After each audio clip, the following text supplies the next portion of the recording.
So I'm super thrilled for this incredible back-to-back session. And we're starting with the crypto renaissance move, then we're moving to current and future privacy preserving issues, and then we're going all the way out into the long-term future. So very, very, very happy to have Josh Goldbard here. And Josh has a few incredible announcements to make. Inter alia, who already received their first MobileCoin and Signal? Okay, great. Well, I gave it away. I'm sorry, Josh. I'm sure you have lots more to say about this. But yeah, very, very happy about what has been happening with MobileCoin. It's kind of an insane journey. Thank you so much for being here. And I cannot wait for your talks. They usually go all the way out. So listen up. Thank you, Josh, for joining. And the stage is yours. Thank you, Allison, and the Foresight Institute. My name is Joshua Goldbard.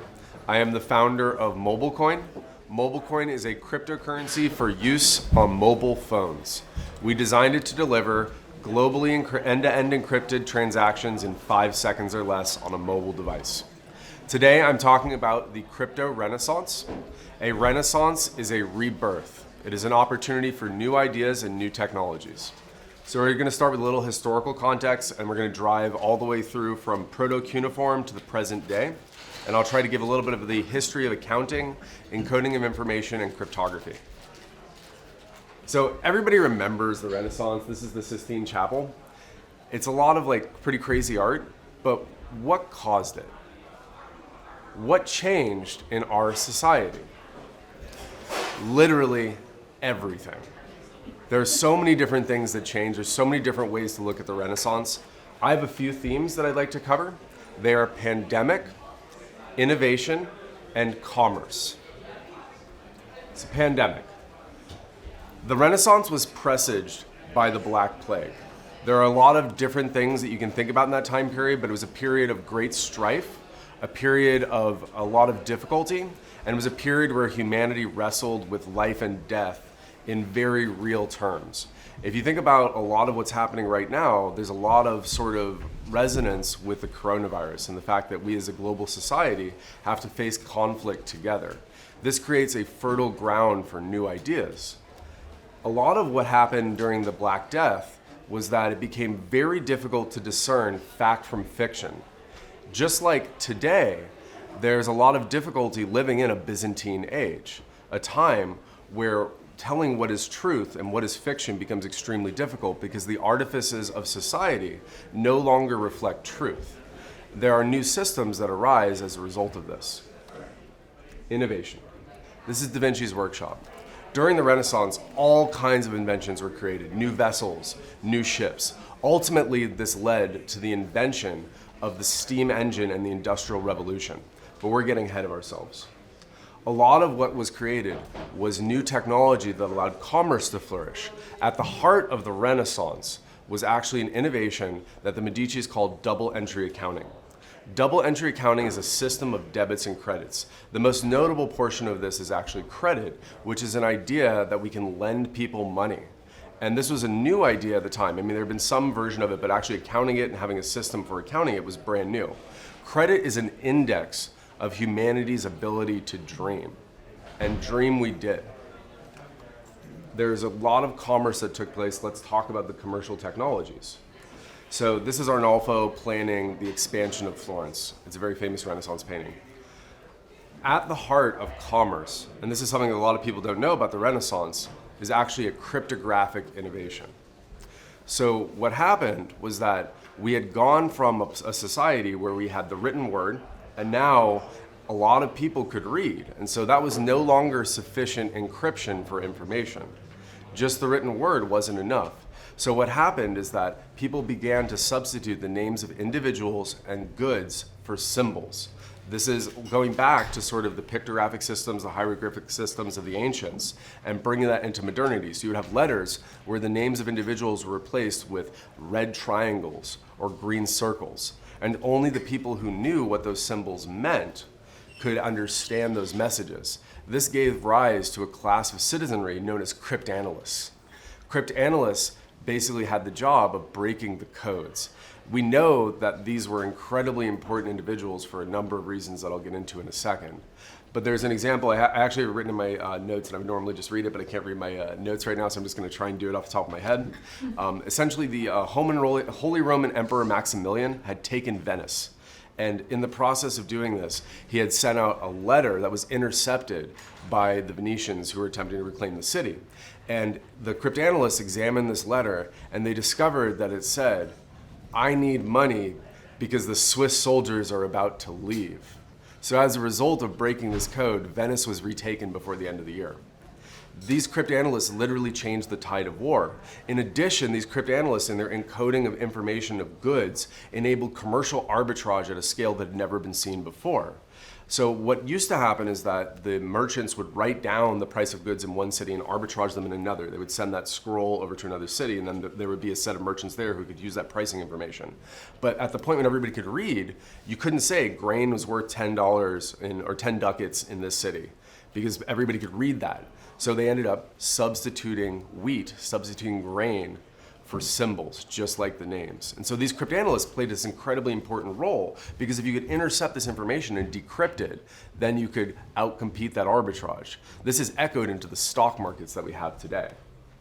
So all of this stuff led to an incredible world, incredibly flourishing world, and this cryptographic innovation allowed people at the center of that world to maintain power and maintain control, because they had information that other people could not read. This is a way in which encryption has allowed society to flourish with privacy as the axiom. And I think what is really interesting is that cryptanalysts were paid approximately 50% more than master builders. Master builders received 7 gold ducats a month, and cryptanalysts received 10 to 11 gold ducats. So they were actually like outside of the monarchy and outside of the papal sort of religious structure, they were the most compensated role in society. And so that is a pretty interesting thing to realize. But their pay could go up and down 20% in one day. So that brings us to present day. So many of you know that this is the first headline that was encoded into the root block of the Bitcoin blockchain that says "Chancellor on brink of second bailout for banks." And so if you look at what Satoshi delivered us, it is an accounting innovation enabled by strong cryptography. And we'll go into strong cryptography and what that means in a second. But what I want to point out here is that this is a system of accounting, just like double entry accounting, that allows commerce to flourish as a result of encryption. So this theme is not new. This theme goes way back in history. In fact, I'd like to give you some of the historical context. So here we have an idea that this is kind of my pet theory, is that you have an information propagation mechanism combined with a cryptographic revolution, and that allows new accounting. And accounting is just the idea that we can write down information that has value. So here is a Cuneiform Tablet. This is actually proto-cuneiform. This is one of the earliest examples that we have of recorded knowledge in our society. What I find most interesting about this is that this is not words, this is not language, this predates language. In fact, if you think of it from the perspective of sort of the historical view, humanity invented Excel before Word. And it makes sense. It makes sense because the categorization of information. And a lot of this comes from a time of scarcity. A lot of the sort of original tablets come from times of famine, when you need to actually like record what information you had, what goods you had, so that you could survive. And so this is again the theme of plague, the theme of difficulty in humanity causing information propagation mechanism evolution. So this is the Medicis, and again, this gets us to double entry accounting. You basically went all the way from proto-cuneiform to the development of the invention of language, the development of alphabet, and then we got to the point of having double entry accounting, which is the system of debits and credits. So from there, the next major evolution is actually information theory with Claude Shannon. So this is sort of the idea that now that we have encryption with symbols, and we have this idea that we can replace grain with triangles or people's names with triangles, the next evolution is a new information encoding mechanism, the ability to write information as zeros and ones. So this, just like cuneiform, is an information propagation mechanism. In the 1400s, the information propagation mechanism was Gutenberg's printing press. It was the ability to print mimetic systems at a scale that society had never seen before. At each one of these intervals, it's a million-fold increase in the ability to transmit information. So now you have computers, and only the people with computers, just like only the people who could read and write, can understand the information, can decrypt the information. And so this is just another way that society takes what is mass available, concentrates it, and increases the ability to propagate that information a millionfold, but only for the people who have computers. So what happens when everybody has computers? We have to again move to symbolic systems. This is Diffie-Hellman. They invented Diffie-Hellman Encryption, which is the ability for individuals to, without any prearrangement, send information over an unencrypted line. That is to say that the line itself is open. It can have as many eavesdroppers as you want in the world, and it doesn't matter.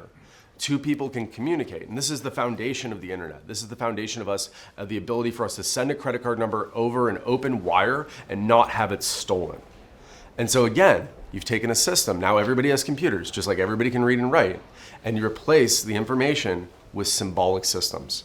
You replace it with symbols, in this case, hashing of information.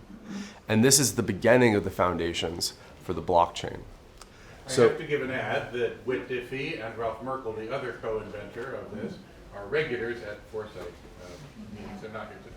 They're smart kids. So what happened that allowed us to go from Whitfield Diffie and Martin Hellman into the modern day? So the problem was, at a certain point, the encryption that Diffie and Hellman created got cracked. That meant that anybody could, again, read the encryption just like being able to read the written word. There were enough computers in the world that the encryption algorithms that were invented were not sufficient. And so what we have transitioned to now is a world of strong cryptography. So what does strong cryptography mean? I'm sorry. RSA is still a strong cryptographic system. It has not been cracked. It depends on key length. Yes, it depends on key length. Yeah. Practical key lengths that people knew were practical. I would argue that that evolution of key length is the move to strong encryption. Fine. Yeah, but that's my argument. That was not surprising from the invention at the time of the invention of RSA. Sure. Yeah. All I'm saying is that we have now moved from a place where the algorithms were in a state where enough computing power could break them to a place now where you can't make an argument that a classical computer can break strong encryption. No, long enough key size with RSA, which people were recommending at the time of invention of RSA, remains uncrackable. What year is RSA? RSA is 1977? Yes. So RSA is contemporary to Diffie-Hellman? Yes. Oh, that's news to me. Sorry. Yeah. Thank you for teaching me something. Okay. Cool. Well, all I'm saying now is that you're both right. The algorithms haven't needed to be changed in light of modern computing, but the key links did need to be changed. Markham is right that the Foresighted people were recommending sufficiently long keys back in the day. However, it wasn't widely used. They had too short of a key. Let me just say that the cryptographic recommendations by the best practices in the world are now strong cryptography, and that wasn't the case at the time that those keys were being done in the 70s. So my point is only now that we have the ability for people to trivially build strong encrypted systems. These are systems where you can apply classical computing architectures to them until the heat death of the universe and not get a key without significant advances in mathematics. It's possible that quantum computers could break them, but that's outside the scope of this talk. So for this talk, just be clear. Like, it's possible they could break them. They're not there yet. Maybe they are in some lab, but I digress. Of this talk in this universe. Anyways, so my point is that we have this primitive that exists now that is strong cryptography, and that allows us to build systems that are the blockchain. So what is a blockchain at its heart? A blockchain is a system for digital permanence. It is a system where, as long as the axioms of the system stay true and people continue to operate that system, that information will be preserved. You can go back to websites from the 80s and 90s, and most of them don't load. If those websites were recorded on a blockchain, then you would be able to load them. And so this creates a technological Akashic record. This is a system of accounting that is essentially permanent as long as people continue to operate those systems. And that's a really magical thing. What's even more magical is that we're beginning to develop new algorithms that allow us to encode very large amounts of information onto these systems. Potentially enough that we can make real large database, like global scale systems that are recorded on a blockchain. There's a lot of new technology around that. So where does that leave us today? Where does that leave you? We are living in a new economy.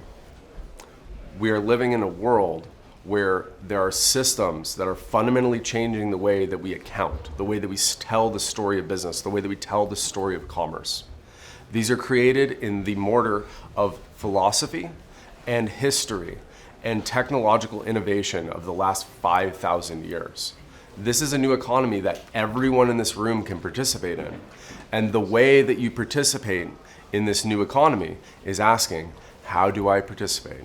How do I join the new economy? How do I understand these systems? How do I put this into my life? At MobileCoin, we're trying to make this very easy for everybody. What we want to do is take the last 5,000 years of accounting and technological innovation and put them into the palm of your hand, put them into a cell phone. And the point of that is every single person in this room, every single person on the planet Earth, basically, because smartphone saturation is like 75% of planet Earth. Everybody lives on your cell phone. You live inside of chat apps. MobileCoin is currently available in roughly 300 million devices on planet Earth.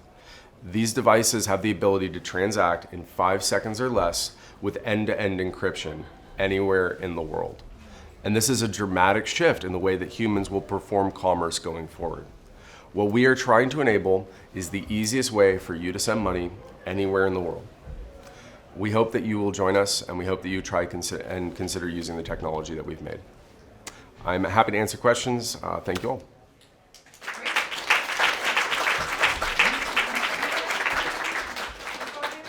One or two questions. Anyone? It's always at first you're shy, and then everyone wants to pounce in. So this is your turn to shine now. So you mentioned that new technology is enabling storage of larger amounts of information on the blockchain. I thought, block size seems like some sort of compression, or like how are they? Yeah, so they're basically like what I would describe as recursive knowledge proofs. So these are the idea that you can have sort of like a composition of information that is proved with a small statement. That's the best way to explain it. Is that? Yeah, it's like a ZK roll. Basically, you can have this like large digest of information, and you can create a mathematical proof that says this digest of information is correct if this mathematical statement is correct. And the mathematical statement can be condensed to a very small form, like the size of a tweet. And this is sort of the holy grail of being able to record information on blockchains, because you can have this digest that is not on the chain, that is proved by a record on the chain. And so if that works, and again, that technology is nascent, but it looks like it's going to actually turn out. If that works, then we can suddenly have like global scale systems like a Facebook on the blockchain. And that's magic. So I'm cautiously optimistic that in the next few years, we're going to see that kind of technology roll out. And then down the road from there, there's even better technology that I think represents what I would describe as cryptographic compression, is how I would describe it. Storing like a hash on the blockchain is still different than storing a file, right? That's correct. So it is a proof that that information was correct, not the information itself. So as of Okay. 2018, our chain was storing audio data on chain and delivering it to players in real time. 3 years ago. Yep. Our chain cooperative with scalable blockchain. Yeah, our chain is cool stuff. Any other questions? Yes. Yeah, can you describe the challenge you put down in your tech tree a bit more? Yeah, okay, so Yeah, whack out the tech tree. yeah. So basically, if you want to do like an end-to-end encrypted ledger on a cell phone, there's like a lot of problems. One of the problems is that if you have a ledger where every entry is encrypted, then each individual person needs to decrypt their entries in the ledger. And that requires you to basically like take your key and scan it through the entire blockchain. Now, that's fine if you have a server. It's not fine if you have a cell phone, because your cell phone can't really store the entire blockchain. So you have to create some kind of like infrastructure to deal with this problem. That's one of the major innovations at MobileCoin, is a technology called MobileCoin Fog. Fog is a service provider infrastructure that allows basically an organization, like a major chat app, a major end-to-end encrypted chat app, to store all of the transactions for their users and give them back to them in the event that they lose their phone without knowing what those transactions are or being able to turn them over in the event of a subpoena. And that is a dramatic change in the way that that technology works. Storing information in an oblivious fashion is a wholly new thing that just hasn't existed before. So that's one challenge. Another challenge is just that like cellular networks in America in particular are just not that fast, especially compared to the rest of the world, and the latency is not very high. So just dealing with the fact that like mobile phone networks are, they're difficult once you get out of major cities. That's a really hard problem. Another problem is just that creating infrastructure that meets the demands of cell phone users is extremely hard. Cell phone users are the most demanding users in the world. They're used to just dealing with infrastructures like Facebook, like Google, that just function at the millisecond level. And any experience that is not 50 milliseconds long is just not something that people are excited about. So those are the main constraints. Lovely. Thank you so much, Josh. How long are you staying with us tonight? I'll be here for a few hours. For a few hours. Okay, thank you, Josh. Thank you all. Take care.